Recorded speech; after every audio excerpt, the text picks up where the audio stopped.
You are listening to HOA Rulebook. One missing page turned into a whole cover-up. Keep talking, I love adding notes. That was the first thing I said to Christine when she waved a cheap badge and screamed that she was records custodian and she could deny anything I wanted. She had her hand on a rolling file cart like it was a shield, her thin reading glasses perched on her nose for dramatic effect, and her mouth opened so wide I could see her back molars. I work as a logistics coordinator, so I run on deadlines. I know what real-time pressure looks like. This was theater. It was April 2025 in Burlington, Vermont, and Hidden Creek Association had just sent me a tow authorization slip for parking in my own assigned space. The slip had no signature, no date, and no violation code. Just a threat. The same threat they had used on 3 other neighbors back in 2019, right before those neighbors moved out and the case went quiet. I had a home-based business license, and the HOA was trying to get it revoked by claiming I was running a commercial operation out of my townhouse. That was a lie, but the lie did not matter if they could bury me in fees and legal costs before I could prove it. Christine stood in the management office lobby, her white light jacket reflecting the overcast light that made every expression look tense. She had her blue sun hat in one hand and a clipboard in the other, and she was blocking the counter like a bouncer. Behind her, the office manager was pretending to type. I had my navy light jacket zipped up, my green trucker cap on backward, and my backpack strap digging into my shoulder because the camera case inside was heavy. I had been recording every interaction with the HOA for 6 months. Christine did not know that yet. She slammed the clipboard on the counter. We can tow first and explain later. That is how enforcement works. I smiled. I kept my hands open and my voice calm, because the real move was still ahead. I said, then I would like a copy of the 2019 towing log and the current enforcement policy, please. Her face went red. She put her reading glasses on and leaned forward. You need to submit a formal records request in writing, and there is a processing fee of $200 per document. I pulled a folded letter out of my jacket pocket and set it on the counter. I already did. 2 weeks ago. Certified mail. You signed for it. She blinked. Then she grabbed the letter, scanned it, and tossed it back at me. That request was incomplete. You did not specify the format. I pointed at the second paragraph. PDF or paper? Either one. It says it right here. She crossed her arms. Well, now we require notarized requests for any records older than 12 months. New policy. I took out my phone and opened the HOA website. I turned the screen toward her. The policy page says requests must be in writing and must include a reasonable description of the records. It does not say anything about notarization. Christine snatched the phone out of my hand. I stepped back and held up my other hand, the one with the backpack strap. She froze. I said, you just grabbed my personal property. Do you want me to call the police, or do you want to process my request? She shoved the phone back at me. Fine. I will process it. But the fee is $500 for historical records. Non-refundable. I pulled out a second letter. This one was from my attorney. It was 1 page, and it cited Vermont Public Records law and the association's own bylaws. It said that any fee over $50 required board approval in a recorded vote, and that the custodian could not unilaterally invent new charges. I set it on the counter. Christine read it. Her jaw tightened. Then she looked up at me and said, I am calling management, and I am going to be dramatic about it. She picked up the desk phone and dialed. She did not put it on speaker, but she was loud enough that I could hear both sides. The voice on the other end was the property manager, a man named Gerald who had been copied on my original request. Christine said, We have a problem. The guy with the business license is here demanding old records, and he brought a lawyer letter. Gerald said something I could not make out. Christine nodded. Then she said, "He wants the 2019 towing log." What do I tell him? There was a pause. Then Gerald said, loud enough for me to hear, "Tell him we do not have it. We only keep logs for 2 years." I leaned forward. That is not true. I have an email from you from last October where you referenced the 2019 log in response to a board question. Christine looked at me. Her face went pale. She hung up. I said, "So do you have the log or not?" She did not answer. Instead, she turned around and pulled a binder off the file cart. She opened it, flipped through a few pages, and then closed it again. She said, "This binder contains general correspondence. It is not a towing log." I took a picture of the binder with my phone. I said, "That binder has a label that says Compliance 2019. If it is not a towing log, then what is in it?" She grabbed the binder and held it against her chest. "That is proprietary association business. You are not entitled to it." I said, "Then I will assume it contains the records I requested, and I will file a motion to compel in small claims court. My attorney needs one more document today and the HOA is stalling to run out the clock, so I guess we are going to court." Christine slammed the binder on the counter. "Fine. You want the log? Here." She opened the binder and pulled out a single sheet of paper. It was a photocopy of a handwritten list. The list had 5 names, 5 dates, and 5 violation codes. My name was not on it. But the third name was familiar. It was my next-door neighbor, a quiet guy named Derek who had moved out in late 2019 after the HOA claimed he owed them $1,800 in fines and towing fees. Derek had told me the story once over a beer. He said the HOA had towed his car while he was out of town, and when he came back they told him he had parked in a guest spot. He showed them his lease, which said his assigned spot was the same spot they claimed was for guests. They told him the lease was wrong. He moved out 2 months later. I took the paper. I said, "This list has Derek's name on it. What was his violation code?" Christine glared at me. "I do not have to tell you that. That is his record, not yours." I said, "Derek saved screenshots of every email the HOA sent him. He also saved the tow company invoice. If I show him this list, do you think he will recognize the violation code?" Her face went white. She grabbed the paper back.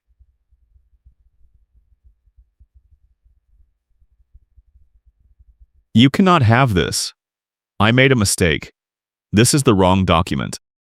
I pulled out my phone again and took a picture of the paper before she could hide it. I said, "Too late. I have it." Christine screamed. She actually screamed. She said, "You are violating my privacy by recording me without consent." I said, "Vermont is a one-party consent state. I can record any conversation I am part of. Also, you are the records custodian for a homeowners association, not a private citizen. Everything you do in this office is association business." She threw the paper at me. It hit my chest and fell to the floor. I picked it up. She said, "Get out. You are trespassing." I said, "This is the management office for Hidden Creek Association. I am a member in good standing. I am not trespassing." She pointed at the door. "Out. Now. Or I am calling the police." I walked to the door. Then I turned around and said, "I will be back tomorrow with a formal complaint. If you destroy any records between now and then, that is spoliation of evidence, and it is a crime." She did not say anything. She just stood there, shaking, her reading glasses crooked on her face. I left. I got in my car and drove home. My townhouse was 10 minutes away, in a row of identical units with gray siding and white trim. I parked in my assigned spot, the same spot the HOA was claiming I was not allowed to use for business purposes. I had a laptop, a filing cabinet, and a desk in my spare bedroom. That was it. No employees, no clients visiting, no signage. Just me, doing logistics coordination work for a regional shipping company.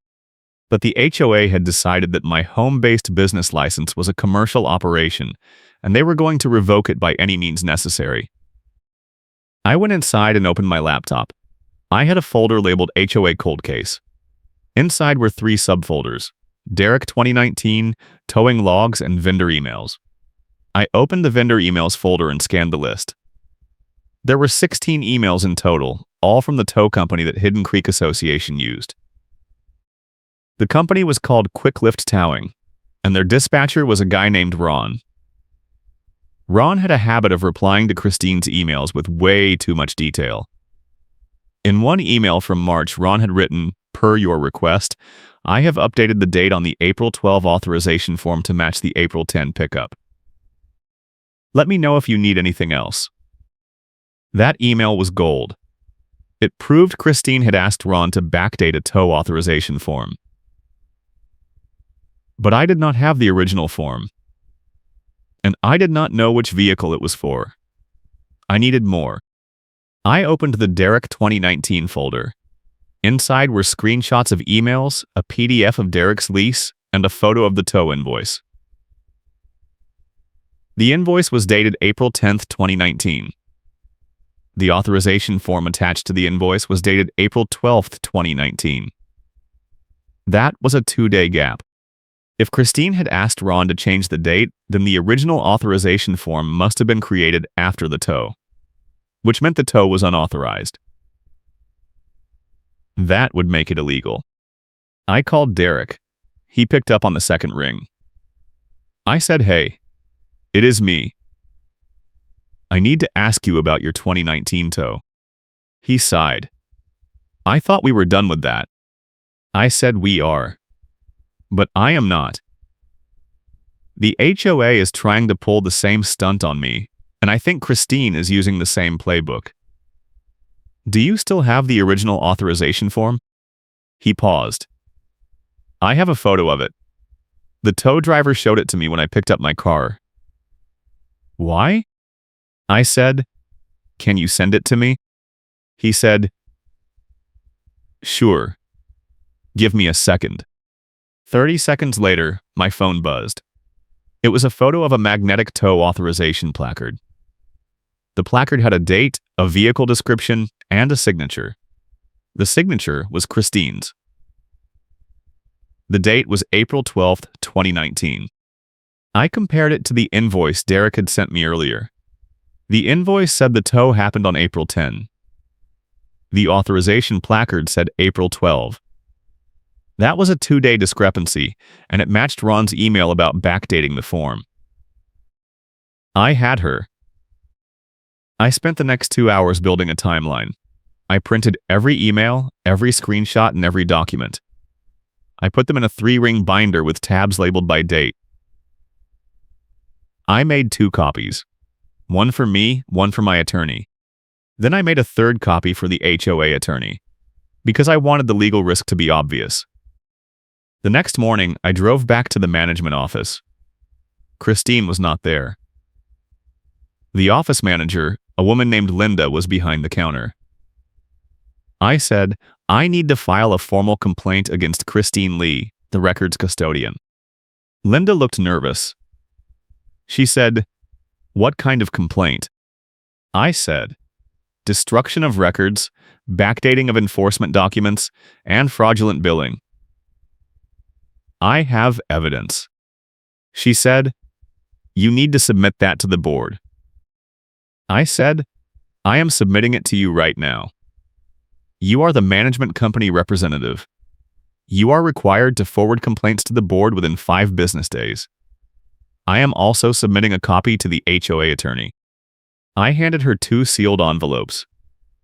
One was addressed to the board president, the other was addressed to the law firm that represented Hidden Creek Association.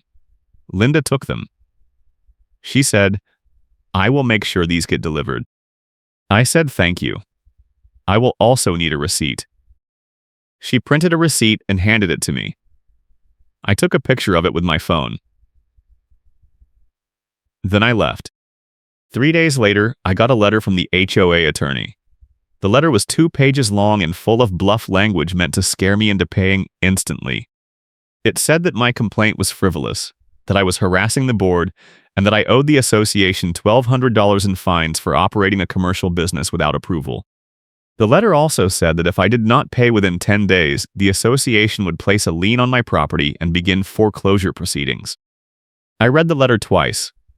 Then I called my attorney, a woman named Ellen who specialized in HOA disputes. I said, "They are threatening foreclosure." Ellen said, "Let me see the letter." I scanned it and emailed it to her. She called me back 10 minutes later. She said, "This is a bluff. They cannot foreclose over $1,200 in fines, especially when the fines are disputed. Also, they did not follow their own enforcement process. Did you get a hearing notice?" I said, "No." She said, "Then the fines are invalid. I am going to send them a response. Do not pay anything." 2 days later, Ellen sent her response. It was 1 page, and it was brutal. It said that the fines were improper, that the foreclosure threat was unlawful, and that if the association did not withdraw the fines within 7 days, I would file a motion for declaratory relief and request attorney fees. It also said that I had evidence of document tampering and vendor kickbacks, and that I was prepared to share that evidence with the state attorney general if necessary. The next morning, I got a call from Gerald, the property manager. He said, "We need to talk." I said, "About what?" He said, "Your complaint. The board wants to resolve this." I said, "Good. I want the fines withdrawn, a written apology, and a copy of every towing record from 2019 to present."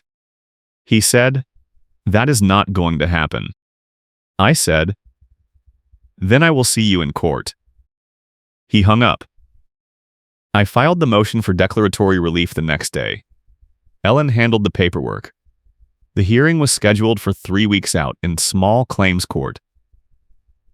The judge assigned to the case was a no-nonsense guy named Judge Martinez, who had a reputation for hating HOA overreach. In the meantime, I kept digging. I went through every email Christine had sent to the tow company. I found a pattern. Every time Christine authorized a tow, she sent Ron an email with the vehicle description and the violation code. Ron would reply with a confirmation and a pickup time. But in 6 cases, Ron's confirmation email included a line like, "Date adjusted per your request," or "Invoice updated to match your timeline." I made a spreadsheet. I listed every tow, every date discrepancy, and every email that referenced a change. Then I cross-referenced the spreadsheet with the HOA's monthly budget reports. The budget reports were public records, available on the association website. I downloaded every report from 2019 to 2025 and searched for the line item labeled Compliance and Enforcement. What I found made my stomach drop. In 2019, the Compliance and Enforcement line item was $6,000. In 2020, it jumped to $12,000. In 2021, it was $18,000. By 2024, it was $32,000. The line item had grown every single year, and the growth rate matched the number of tows. I did the math. If the HOA was charging residents $200 per tow, and Ron was charging the HOA $150 per tow, then the association was making $50 per tow. But that did not explain why Christine was backdating forms. Unless she was padding the numbers. I opened the 2024 budget report and looked at the details. The Compliance and Enforcement line item included towing fees, but it also included administrative fees, late fees, and processing fees. The total was $32,000. I divided that by 12 months. That was roughly $2,600 per month. Then I remembered something Christine had said during our first confrontation. She had mentioned a processing fee of $200 per document. That fee was not in the bylaws. It was not in the rules. It was just something she had invented. I went back to the vendor emails and found a message from Ron dated January 2024. The message said, Christine, per our agreement, I will continue to remit 10% of gross TAO revenue to the Association General Fund as a referral fee. Let me know if you need an updated invoice template. There it was. Ron was paying Christine a kickback. 10% of gross TAO revenue. If Ron was doing 2 TAOs per month at $150 each, that was $300 per month in TAO revenue. 10% was $30 per month. That was not much. But if Ron was doing 10 TAOs per month, that was $1,500 in revenue and $150 in kickbacks. Over a year, that added up. I made a note. Then I kept reading. 3 emails later, I found a reply from Christine. The reply said, Ron, please send the referral payments directly to my personal account. I will handle the general fund deposit separately. I sat back. Christine was not depositing the kickbacks into the HOA general fund. She was keeping them. That was embezzlement. I printed the email. I added it to the binder. Then I called Ellen. I said, I found proof of vendor kickbacks and embezzlement. Christine has been taking referral payments from the tow company and keeping them for herself. Ellen said, how much are we talking about? I said, at least $1,500 over the last year. Probably more if I go back further. She said, that is enough for a criminal referral. Do you want to involve the police? I said not yet. I want to use it as leverage first. If the HOA does not settle, then I will file a police report. Ellen said, fair enough. Bring the evidence to the hearing. I will make sure the board attorney sees it. The hearing was 2 weeks away. I spent that time gathering more evidence. I contacted every neighbor who had been towed since 2019. Most of them did not want to talk. But 3 of them agreed to give me statements. One of them was Derek. Another was a woman named Carol who had been towed in 2022 for parking in a guest spot during a snowstorm. The third was a guy named Brian who had been towed in 2023 for leaving his truck in his driveway overnight. All 3 of them had the same story. Christine had sent them a notice after the tow, claiming they had violated a rule. But when they asked for a copy of the rule, Christine told them it was in the bylaws. When they checked the bylaws, the rule was not there. When they complained, Christine told them the rule was in the board meeting minutes. When they asked for the minutes, Christine told them the minutes were not public records. I wrote up a summary of their statements. I attached copies of their tow invoices and their email correspondence with Christine. Then, I added it all to the binder. The binder was now 3 inches thick. It had tabs for timeline, emails, budget reports, witness statements, and legal correspondence. I made 2 more copies. One for the judge, one for the board attorney. 2 days before the hearing, I got a call from Gerald. He said, the bird wants to make an offer. I said, I am listening. He said, we will withdraw the fines and waive the foreclosure threat if you agree to drop the complaint and sign a non-disclosure agreement. I said, what about the records request? He said, we will provide the towing log for 2019. But that is it. No other records. I said, what about Christine? He said, Christine will remain in her role as records custodian. The board has full confidence in her. I said, no deal. He said, you are making a mistake. I said, I will see you in court. He hung up. The day before the hearing, I got an email from Ron, the tow company dispatcher. The email said, I heard you have been asking questions about our arrangement with Hidden Creek. I want you to know that I have been fully transparent with the association, and all payments have been properly documented. If you have any concerns, please contact me directly. I replied, Ron, I have copies of your emails with Christine where you reference backdating authorization forms and sending referral payments to her personal account. If you want to be transparent, you can start by explaining why those payments did not go to the HOA General Fund. He did not reply. The hearing was scheduled for 2 in the afternoon. I arrived at the courthouse at 1:30. Ellen was already there, standing in the hallway with her briefcase. She said, "Are you ready?" I said, "I think so." She said, "Remember, stay calm. Let the evidence do the work. Do not get pulled into an argument with Christine." I nodded. We walked into the courtroom. It was a small room with a single judge's bench, 2 tables, and a few rows of chairs. The board attorney was already there, a guy named Paul who looked like he had just graduated law school. He was sitting at the defense table with Christine and Gerald. Christine was wearing her white light jacket and her blue sun hat. She had her reading glasses on and a stack of papers in front of her. Judge Martinez walked in. We all stood. He sat down and said, "This is a motion for declaratory relief regarding homeowners association fines. Let us get started. Plaintiff, you may begin." Ellen stood up. She said, "Your Honor, my client is seeking a declaration that the fines imposed by Hidden Creek Association are invalid because they were imposed without proper notice and without following the association's own enforcement procedures. We also have evidence that the records custodian Christine Lee has been tampering with enforcement documents and accepting kickbacks from a tow company vendor." Paul jumped up. He said, "Your Honor, those allegations are completely baseless. Miss Lee has served this association with integrity for over 10 years. The plaintiff is simply trying to avoid paying legitimate fines." Judge Martinez said, "I will hear the evidence." Plaintiff, proceed. Ellen walked to the table and picked up the binder.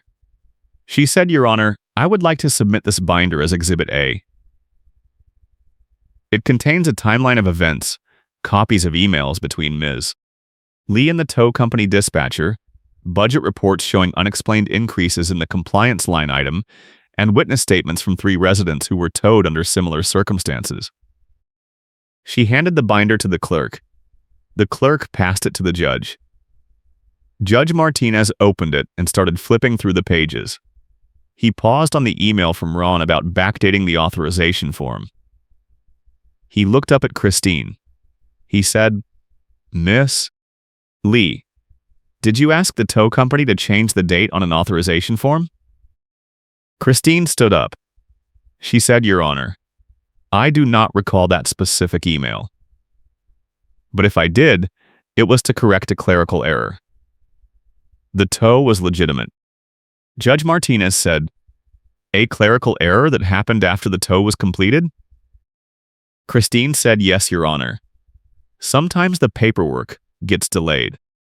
Judge Martinez said, "But the authorization is supposed to be completed before the tow, correct?" Christine hesitated. She said, "In most cases, yes." Judge Martinez said, "And in this case?" Christine said, "I do not remember the specifics." Judge Martinez flipped to the next tab. He read the email about the referral payments. He looked up at Christine again. He said, "Miss Lee, did you receive payments from Quicklift Towing?" Christine's face went pale. She said, "Your Honor, those payments were referral fees. They were disclosed to the board."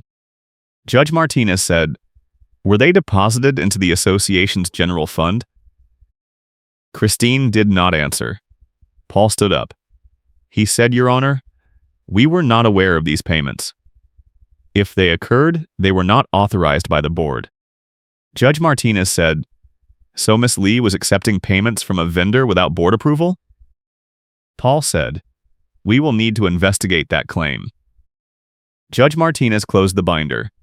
He said, "I have seen enough. The fines are invalid. The association did not follow its own procedures, and there is clear evidence of document tampering. I am granting the motion for declaratory relief. The fines are void. I am also ordering the association to produce all towing records from 2019 to present within 30 days. If the records are incomplete or have been destroyed, I will consider sanctions. Christine stood up. She said, "Your Honor, this is not fair. I have been trying to enforce the rules, and this man has been harassing me for months." Judge Martinez said, "Miss Lee, sit down. You are not helping your case." Christine sat down. Her face was red. She looked like she was about to cry. Judge Martinez said, "I am also ordering the association to refund any towing fees paid by the plaintiff and any other residents who were towed under similar circumstances. The association will pay the plaintiff's attorney fees. This case is closed." He banged his gavel. Ellen turned to me and smiled. She said, "We won." I nodded. I felt a wave of relief wash over me. Then I looked at Christine. She was staring at the table, her hands clenched into fists. Gerald was whispering something to Paul. Paul looked like he wanted to disappear. We walked out of the courtroom. In the hallway, I saw Ron, the tow company dispatcher. He was standing near the water fountain, looking nervous. I walked over to him. I said, "You should probably talk to your attorney." He said, "Why?" I said, "Because the judge just ordered the HOA to produce all towing records, and your emails are part of the record now. If there are more backdated forms, they are going to find them." Ron walked away without saying anything. I went outside and called Derek. I said, "We won." He said, "Seriously?" I said, "Yeah." The judge voided the fines and ordered the HOA to refund your towing fees. He laughed. He said, "That is amazing. Thank you." I said, "No problem. You helped me build the case." This was a team effort. 3 days later, I got a letter from the board. The letter said that Christine Lee had resigned as records custodian, effective immediately. The board had appointed a new custodian, a neutral third-party vendor who would handle all records requests going forward. The letter also said that the board was adopting a new enforcement policy with clear standards, a neutral appeal process, and a requirement that all fines be approved by a vote of the full board. A week after that, I got a check from the HOA. It was for $1,200, the amount of the voided fines. The check also included $240 for my attorney fees. Ellen sent me a final invoice. Her total fees were $1,800. The HOA had paid $240, so I owed her $1,560. I paid it. It was worth every penny. 2 weeks later, I got another letter. This one was from Christine. It was handwritten. It said, "I am writing to retract my claim that you were operating a commercial business out of your home. After reviewing the records, I have determined that your business license is for a home-based office only, and it does not violate any association rules. I apologize for any inconvenience this may have caused." The letter was signed and dated. I scanned it and saved it to my HOA cold case folder. Then I printed a copy and put it in the binder, in a new tab labeled Resolution. If you love watching HOA tyrants get what they deserve, hit that subscribe button for more stories like this. A month later, I ran into Carol, one of the neighbors who had given me a witness statement. She was at the mailbox cluster, sorting through a stack of envelopes. She said, "I heard Christine resigned." I said, "Yeah." The board forced her out after the hearing. Carol said, "Good. She was a nightmare." "Did you hear about the budget meeting?" I said no. "What happened?" She said, "A neighbor asked about the compliance line item. He wanted to know why it had gone up so much over the last few years." Gerald tried to dodge the question, but the neighbor had a printout. He pointed at a strange line item labeled administrative processing fees. Christine started yelling over him, saying it was none of his business. The neighbor said it was everyone's business because it was coming out of the dues. Then another neighbor stood up and said she had screenshots of Christine's Facebook posts where Christine was bragging about hitting monthly fee collection goals. I said, wait. Christine was posting about fee goals on Facebook? Carol nodded. She said, apparently she had a private group for board members, and she was tracking how much money they collected each month in fines and fees. One of the neighbors was in the group and saved everything before Christine deleted it. The screenshots showed a spreadsheet with targets and actual collections. It was like she was running a quota system. I said, that is insane. Carol said, I know. The neighbor shared the screenshots with the board. Gerald tried to say it was taken out of context, but Christine freaked out and walked out of the meeting. She resigned the next day. I shook my head. I said, I wish I had known about that earlier. It would have been perfect for the hearing. Carol said, you did not need it. You already had enough to bury her. I said, true. The next board meeting was in November. I went. The room was packed. Every seat was taken, and people were standing along the walls. The board president, a guy named Tom, opened the meeting by reading a statement. The statement said that the board had hired an independent auditor to review the association's finances and enforcement practices. The auditor had found multiple irregularities, including undocumented payments from vendors, missing records, and inconsistent application of rules. The board was implementing a new transparency policy, including quarterly financial reports and a public complaint process. Tom also announced that the association had settled a separate lawsuit filed by Derek. The settlement terms were confidential, but Derek had agreed to drop his claim in exchange for a full refund of his towing fees and a written apology from the board. Tom said the association had learned a valuable lesson about accountability, and he thanked the members for their patience during the transition. After the meeting, I talked to Derek outside. He said, I got $5,000. They paid my attorney fees and gave me a refund for the tow and the fines. I also got a letter from the board saying they were sorry for the way I was treated. I said, that is great. Did you sign a non-disclosure agreement? He said no.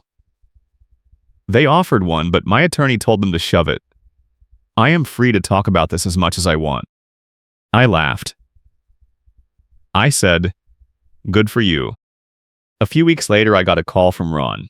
He said, I wanted to let you know that Quicklift Towing is no longer working with Hidden Creek Association. We decided to end the contract.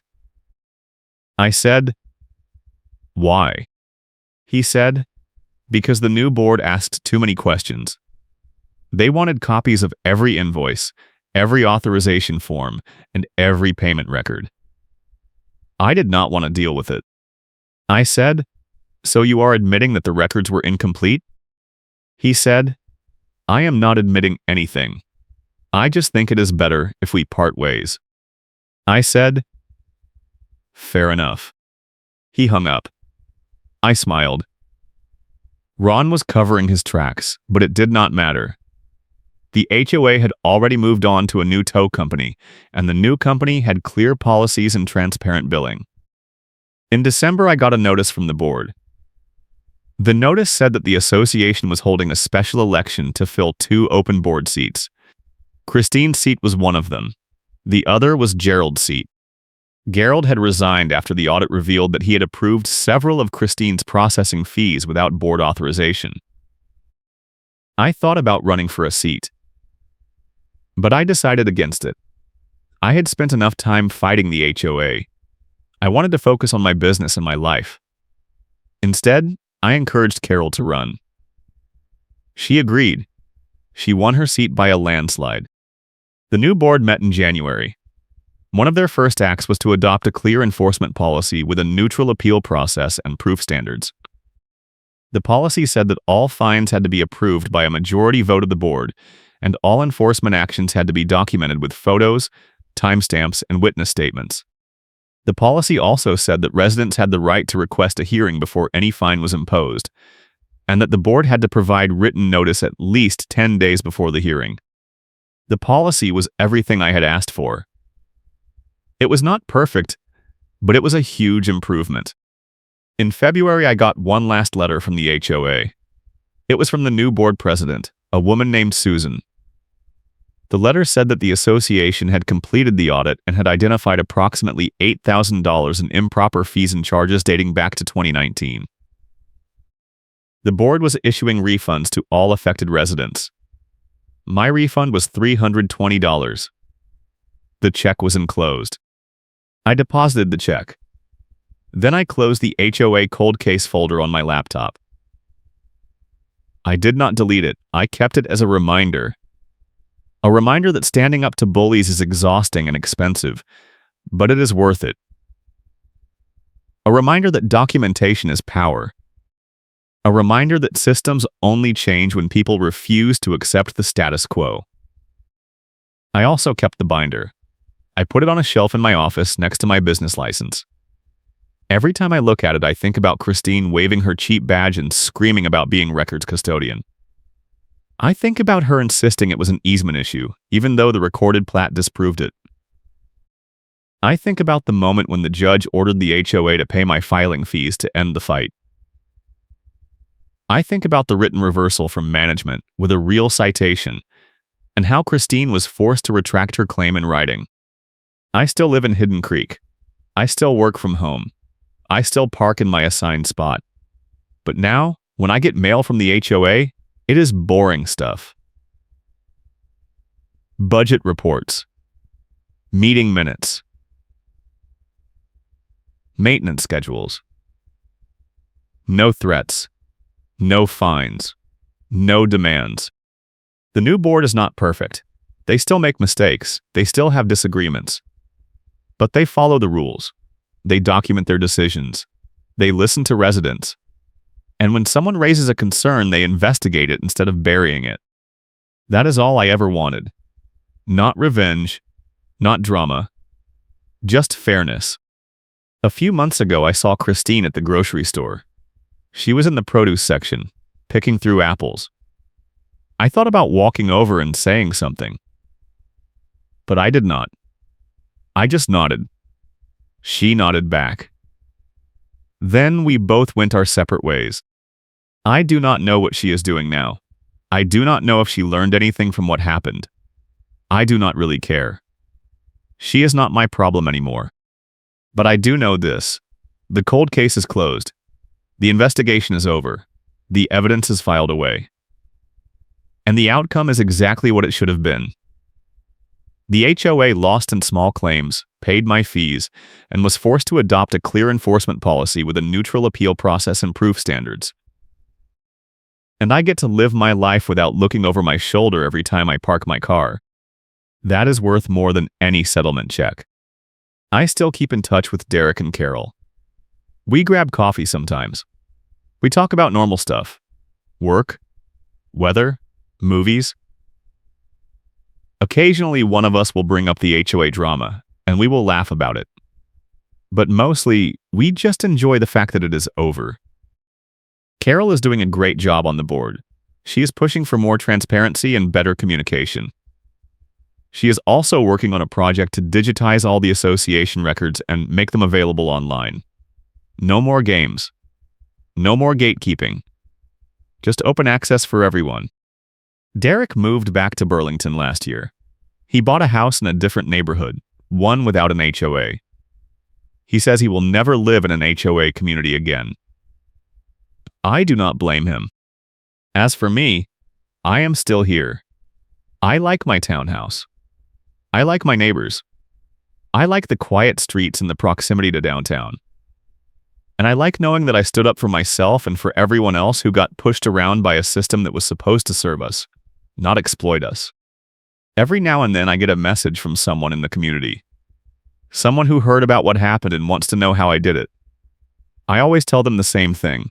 Document everything. Know your rights and do not back down. It is not easy. It is not cheap. But it is possible. And if you do it right, you do not just win your case. You change the system. That is what happened at Hidden Creek. The system changed. Not because the board wanted it to. Not because Christine had a change of heart. But because enough people got fed up and demanded better. I think about that sometimes. About how close I came to just paying the fines and moving on. About how easy it would have been to let Christine steamroll me like she steamrolled everyone else. About how tempting it was to give up when the board sent that foreclosure threat. But I did not. I kept digging. I kept documenting. I kept pushing. And in the end, it paid off. Not just for me. For everyone. That is the thing about bullies. They count on you giving up. They count on you being too tired, too scared, or too broke to fight back. But if you call their bluff, if you gather the evidence and follow the process, they fold. Every time. Christine folded. The board folded. Ron folded. They all folded because they knew they were wrong. And they knew I could prove it. And when the dust settled, the community was better for it. So yeah, the cold case is closed. The fight is over. The system is fixed. And I get to go back to living my life. I am glad you tuned in.